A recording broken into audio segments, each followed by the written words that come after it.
before, it was like, yeah, man, rock and roll pizza, baby. You know, let's smack, 150 pizzas, busy, clean up, go have some fun, hang out, come back, It was fun for the time, but now it's, life's different. Right. If you really want to grow, you have to take a step back and set the standards and expectations for your team to run it.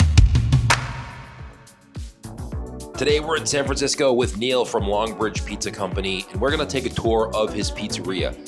Neil and his partner started this place many years ago with a small footprint, and now they have this massive restaurant in San Francisco serving sourdough pizza, and they're making it in 3 different styles of oven. They also have a Detroit-inspired pizza, and they're gonna show us around the kitchen, show us the pizza, and how they operate this great pizzeria in the San Francisco region. So let's get into the episode with Neil and take a tour of Longbridge Pizza Company. Well, thank you so much for having us. Where are we? We're in Dogpatch at Longbridge Pizza Company. This is great. How long have you been here for? A little over 11 years. About 11 and a half years. Wow. We really started pretty small. It was 1,000 square feet. So how big is it now? We're at about 3,800. That's crazy. For this neighborhood here, you're anywhere from $3 to $5 per square foot. Okay. We're in a pretty industrial neighborhood. The building we're in right now used to be the American Can Company. This neighborhood was very, very sketchy. You would not come down here. They have the shipyards in the back. It was an industrial neighborhood that no one came to. It was like, it was a desert, tumbleweeds going around and stuff, right? Now we're getting like retail on the bottom. There's tech companies in the back or upstairs.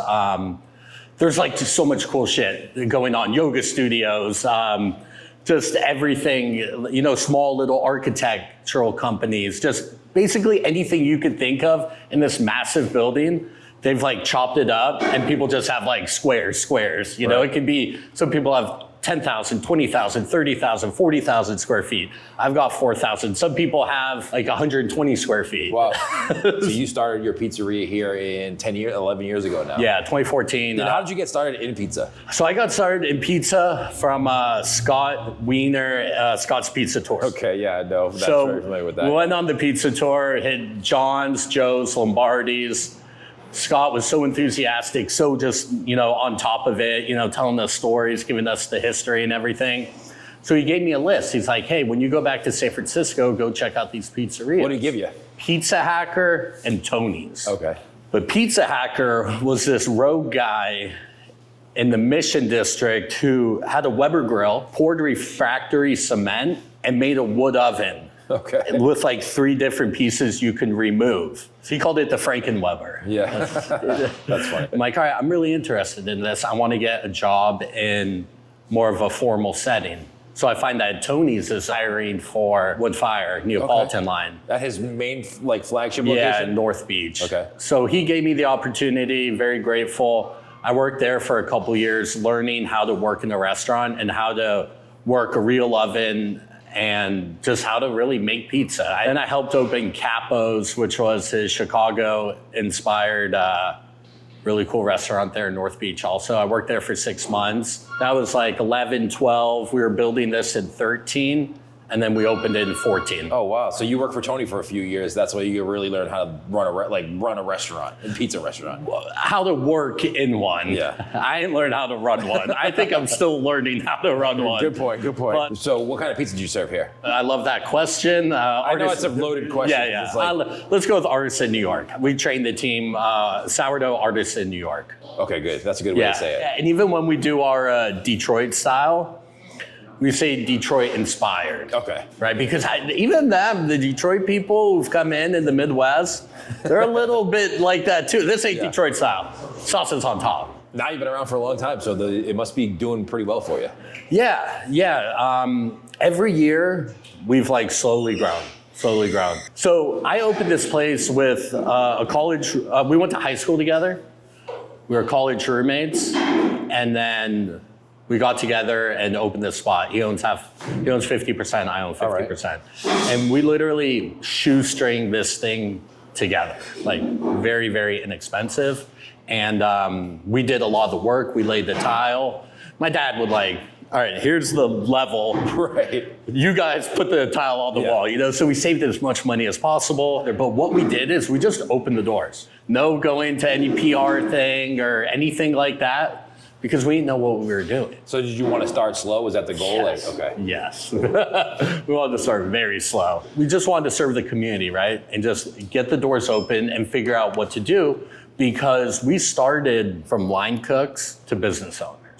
No management experience in between, no ordering experience, no vendor relationships, none of that. So we really had to start small and then figure it out on the way. How long did it take you to, I mean, I know you said earlier you haven't really figured it out. And I don't think you ever really do as a business owner, because you're always trying to grow and get better every day. Yeah. We were 26 when we opened. Young. We didn't have any responsibilities besides our team and making sure and giving the best experience to our team and our guests. Right. So we were still going to like music festivals and having fun and stuff.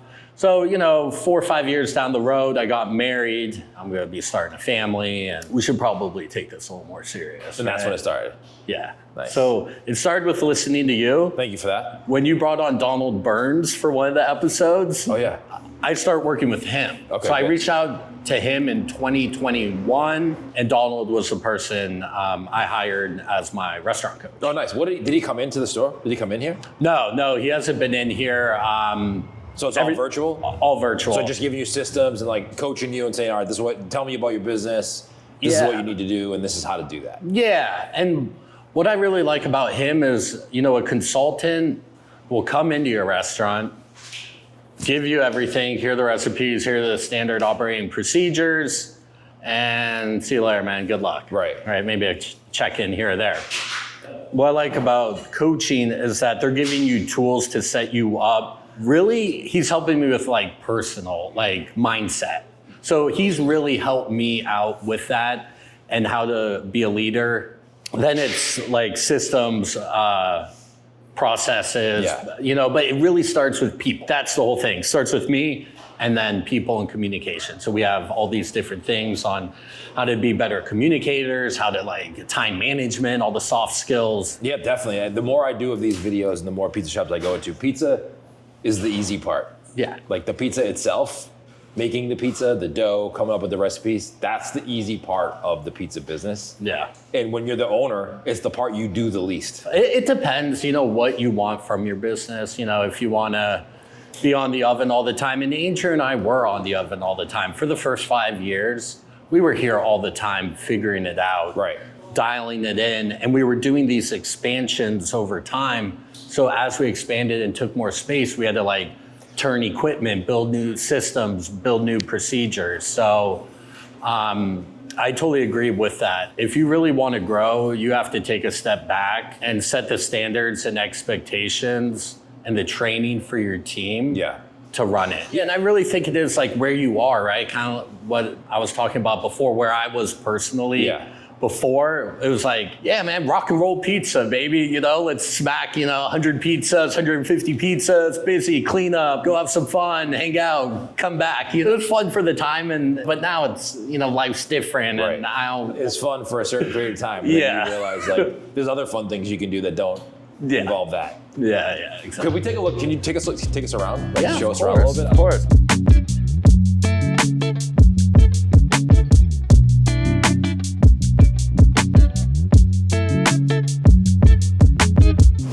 Big kitchen. Holy, Baker's Pride, Pizza Master. It's a boneyard. It's is great. It's a boneyard. A couple years ago, we built another pass here because with the wall here, like this was expo here and it was tight. It was only like one person if it got really busy. Now our expo is very, like you could have 2 people. You could be running 2 people cutting pies on expo. How's it? So where do you make pizza here? Here, in the oven here. They come out here. Yeah. And then someone's there kind of pushing it. Yeah. So do you do a lot of takeout? What's the takeout to dine-in percent? 70% takeout. Oh, so all of it goes there? Even like pizza boxes for takeout, they go there? Yeah, they're all being pushed out. So it kind of just flows this way. Yeah. And it didn't start like this, right? So we started with one component oven. Yeah. It was like originally here. Is that the original one? No, the original one's in storage. And that's electric too? Or is that That's gas? electric. Yeah, so that's kind of the one that came out before Pizza Master. That's the one I had worked on in Tony's. His was a corner unit, but it was the component. Nice. So I started with 2 decks, then we got another one, we had 4. So you started, this oven is the same size as the one you originally started with. Yes. Can I open this? Yeah, of course. So you open that up, you can only fit, what, 4 pizzas in there? Well, the problem why I don't like that oven, see how deep it is? Yeah. So in Italy, the space is so limited, you could go deep, but not wide. Right. So So even if you put a pizza in the back, it's kind of tricky to get it out. you can't get it out. Yeah. So you're only doing 3 smalls. We do 13-inch, or like really, you could do a kind of a triangle Like on the 2-1? large. Yeah. And then, so it really wasn't that efficient because it's so deep. Right. And it's so hot in the back, right? I'm happy with the ovens. We're cranking pies out of there, but I was like, let's get a Pizza Master. And we got the 933 from Pizza Master. So you work both these on a nightly basis, like both of these are operational, or? Sunday through Wednesday, we're using the Pizza Master. This one is for gluten-free squares. Okay. Gluten-free squares, we just introduced that 6 months ago. So we do gluten-free squares every day. So we cook the squares at a lower temperature. This one's dedicated to square pizza. Okay. We do Detroit-inspired pizza, what I was telling you about, every Thursday. Oh, nice. Yeah. And you got a Baker's Pride here. Is that gas? So that's gas. So, Good old Baker's Pride? dude, I love it. These are like 4, 5 pieces that work. So much Yeah. easier to fix this if it goes down, right? Than one of those. Absolutely. That thing will run forever. Yeah. We put this hood in when we added this second oven, probably 4 years in. So we built the hood. We knew we were going to want 2 ovens, and we could make it work. And then I wanted a hotline. So we had the 6-burner range, small grill, flat top fryer. Okay. We turn that on Thursdays. So we do the squares in there. And then on Friday and Saturday, when it gets busy, all of these are for rounds, and we'll turn on a deck for the gluten-free squares. Wait, so so if you're using all these ovens, like on a Thursday or a Friday, how many pizzas are you cranking out in the busiest hour? We could call it 70. An hour? Yeah. How many guys are working that? 3, 4 guys? I wish. More? So we got stretch, 3 toppers, Okay. 2 oven, expo. Wow. 7 guys. It's a lot. But you're doing hand stretch pizza, so Yeah. there's a lot that goes into it.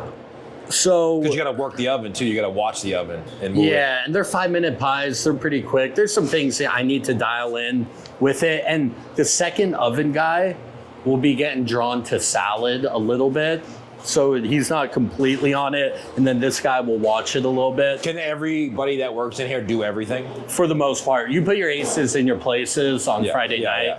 But yeah, everyone could make a pizza from start to finish. When I hire people, I'm like, hey man, you're gonna be doing everything here. I'm gonna teach you every single thing I know. Right. You got people who are drawn to stations, and that's fine. I had an oven guy work the oven for 10 years. He could do everything else. But he just liked doing that. He just wanted to do that. Hey man, you find an oven guy like that, Yeah.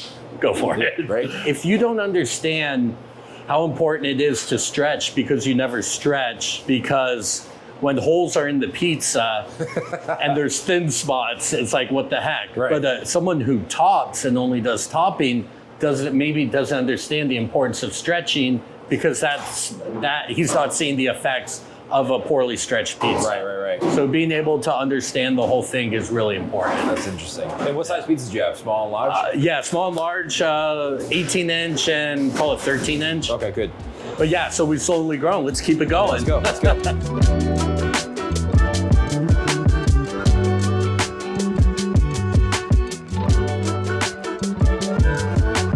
So we bust through this wall, cut it out. We added a walk-in, and we put our dough production, we moved it back here. We did everything in here. This is where the dough lives, in cheese, meats, old trusty Hobart. We bought this thing. I didn't really know what a spiral mixer, I never worked on a spiral mixer.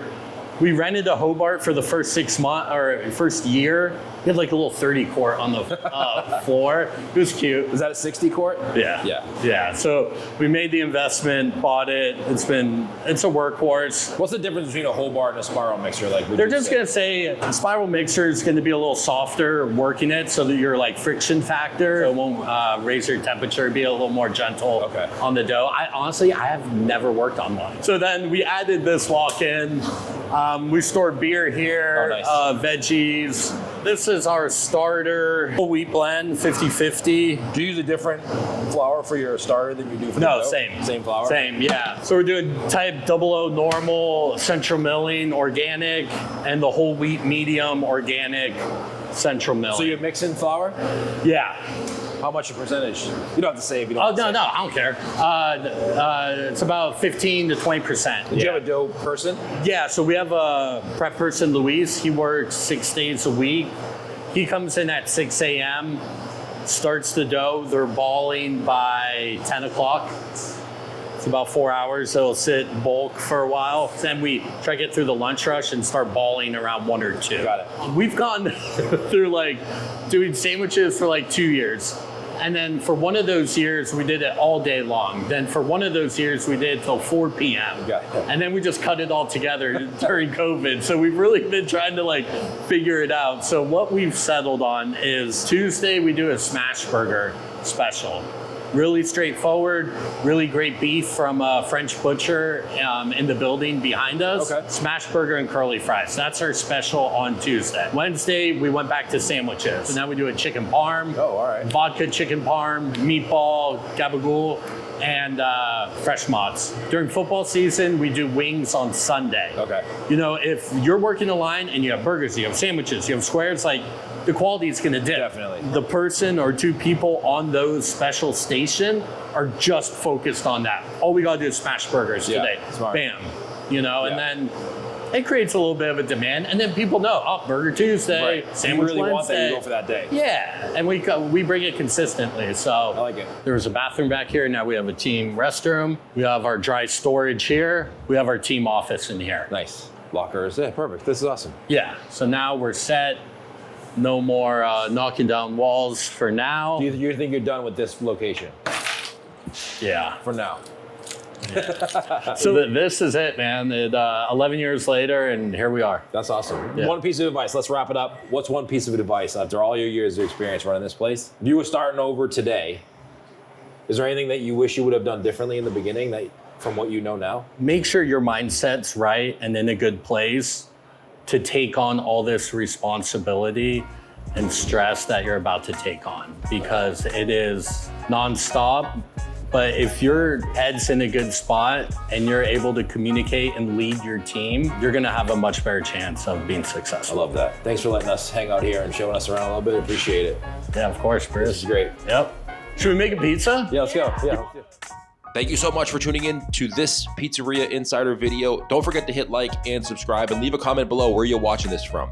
And thank you, Neil, for letting us visit the kitchen, try the pizza, and if you are in the San Francisco area, you definitely want to make a stop to Longbridge Pizza Company because they're doing sourdough pizza really well. Have to recommend it highly. So take a look. We'll link everything in the description below this video, and we'll see you on the next episode.